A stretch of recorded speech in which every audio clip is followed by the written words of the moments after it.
There's soccer tonight, some men made it here, a couple of women as well. Yeah, my name is Christoph Sollich. I'll give this talk today, and it's called Fuck, Not Again, I Just Had Another $1 billion Idea.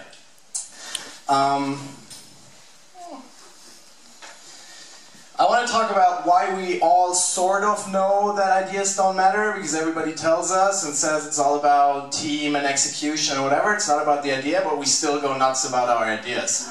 And that's what I want to talk about a little bit. As I said, that's me, that's my name. If you want to get in touch, that's my Twitter and my email, or you can talk to me after the talk, no problem. So I guess we all know this situation. You're in the shower in the morning, thinking about the day ahead, and bam, you have an idea. Most of the time, it's actually not only an idea, but you're in the shower and you think, bam, $1 billion idea. At least that's what it's for me, like most of the time. I'm in there thinking of something and I'm like, this is the next big thing. So what's next? Is it IPO, tons of money, eternal summer in Tahiti? I think this is Tahiti, looks good. No, most of the time it's not like that. So if startup success was a cactus popsicle, I hope you all are familiar with this great ice product. Lots of chemicals in there, I guess. Is it that the awesome idea is the most important part, and then it's some work you have to do, and then it's some office parties, and then it's actually preparing for the IPO? Because we all know that preparing for the IPO can be a pain in the ass, right? It's investment bankers and stuff, and you have to deal with them. Is it like that? Hell no. It's not like that. But why is it not like that? How many of you have read this book? One.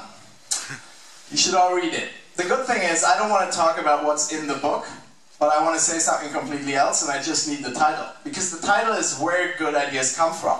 And this guy, Steven Johnson, his middle name is actually Berlin, which I think is really cool. He talks about where innovation comes from and what sort of networks you need to be innovative as a society. I don't care about any of that. It's just about where do good ideas come from. And all I know is it's the same place as where bad ideas come from. And what is that place? It's your brain. It's entrepreneurs' brains. Good ideas, bad ideas, they come from the same place. So the thing is, for entrepreneurs, this is even worse, because we're built in a way that we have irrational confidence. We think we can do anything in the world. We can do anything, we know everything we say is right, every idea we have is great. That's just how we are wired.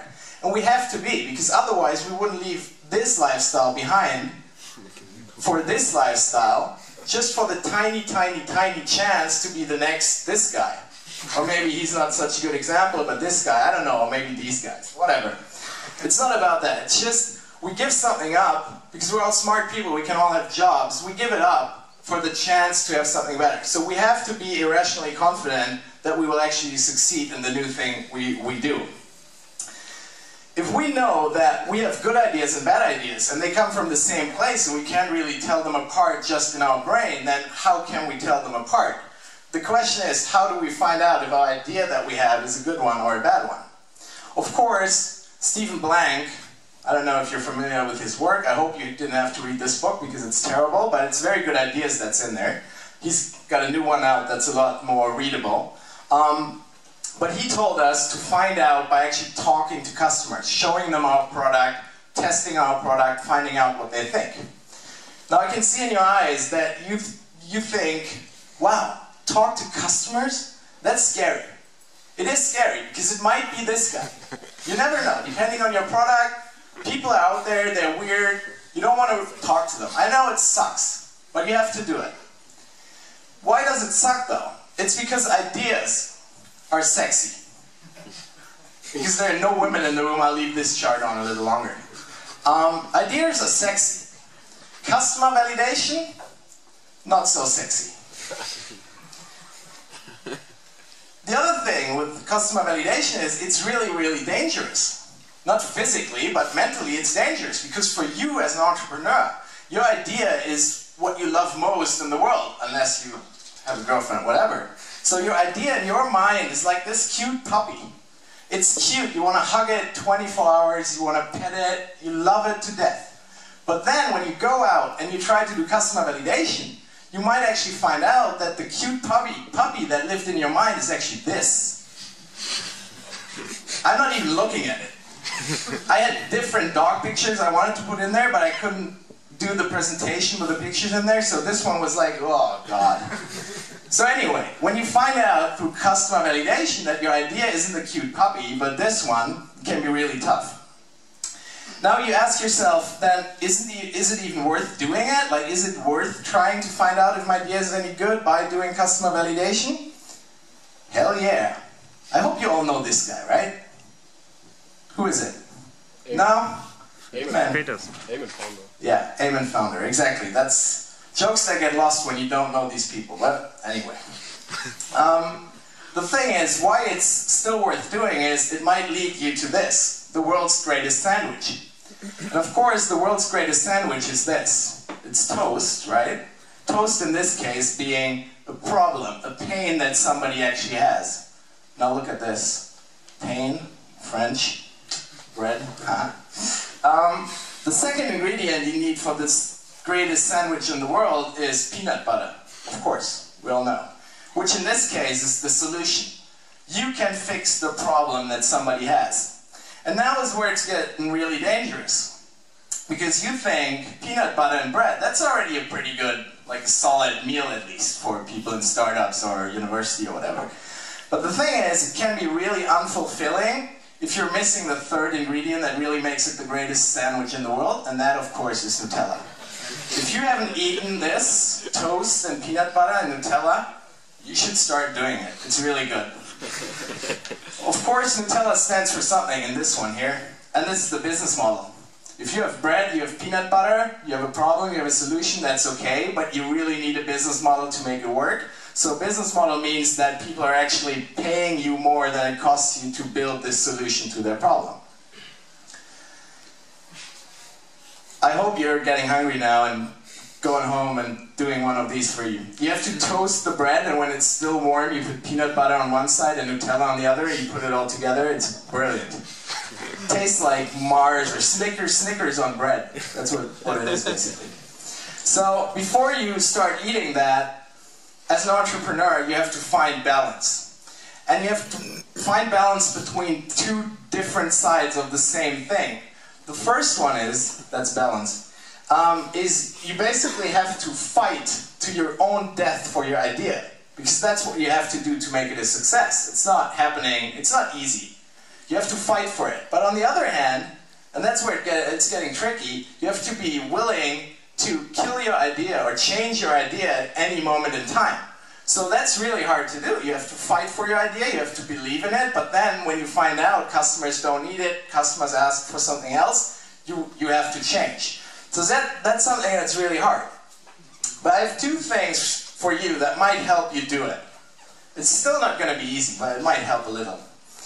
One is methodology. If you have a methodology that you follow, it makes it easier to have this conflict in your brain between believing and not believing in your idea. And the methodology I would suggest you follow, and there's a couple of books you can read about that, is Lean Startup by Eric Ries. And following this, you have your little shrine, you have Eric Ries in there. I'm actually not going to tell you a lot about the theory right now, but it's about MVPs, it's about building, measuring, and then learning. So you have to be a learner again. And it's basically about this question. Do I have a product that somebody needs? So I'm, as I said, not going to bore you with the details, but you can read these books about it, and you'll know everything you need to know about that methodology, and that will help you to get from your idea to something that really works. The second one is, who knows this guy? Yeah, your favorite artist, right? Don't tell anyone. That's a little complicated way of saying tell people your idea. Talk to them. Because every time you pitch your idea to anybody, if it's the lady on the bus or somebody in here, it's a chance to learn. And it's a chance to find people that could be customers one day, that could be investors.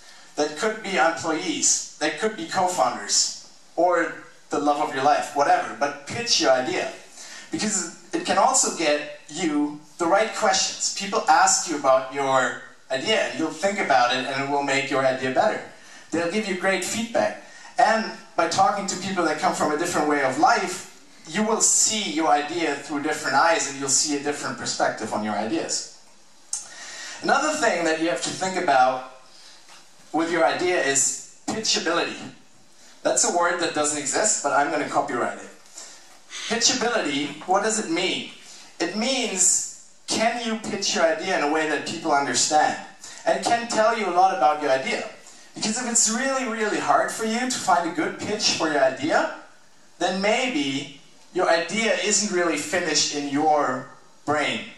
Because if you can pitch it real easily, you have it in your head in a way that people can understand. So by pitching, you can practice this, and you get to a place where you have a clear idea in your own head. Also, if it's really hard for you to find a short pitch for your idea, that's also a sign that there might be a problem. And the problem could be that your idea is really complex. So that means if you have a pitch for your idea, like a one-sentence pitch, and it's got a lot of ands, with a D, ands. So you say, we do this, and this, and this, and then we monetize it by doing this, and this, and this. That is normally a sign for that your idea is too complex. So ideally, your one-sentence pitch shouldn't have any ands in there. What I'm saying is pitching helps define your idea. It helps you to get a clearer view of your idea. It helps you to change your idea. Even in a stage where you haven't built anything. If you're just talking about a plain idea, you can already learn so much from telling people your idea and getting the feedback. So, what I wanted to say in the last, 5-6 minutes was basically, don't get fooled by this guy. Because he's in you. If you're an entrepreneur, this guy's in you. He's got irrational confidence. He thinks he can do everything. He knows everything. And he won't take no for an answer. And that's a good thing that he's in there. But don't get fooled by him. And instead find the greatest sandwich in the world. I hope somebody's actually eating that in the next week. That would mean something to me. It's not going to be easy. That's for sure. But if it was, we wouldn't need you to do it. Because anybody could then do it. It's hard, but we have the best people to do it. P.S. If your idea was to put Wi-Fi on donkeys, sorry, but it's already being done. Which of course means that most ideas in the world are already being done, but it doesn't matter. If it's a good idea, somebody else will be doing it. I would rather be careful if nobody else is doing it. It could mean that your idea is really bad. So with that, I want to say thank you and aloha, which is hello and goodbye in Hawaii. It's pretty cool. This again is my Twitter and my email. Get in touch, talk to me if you feel like it, and thank you very much.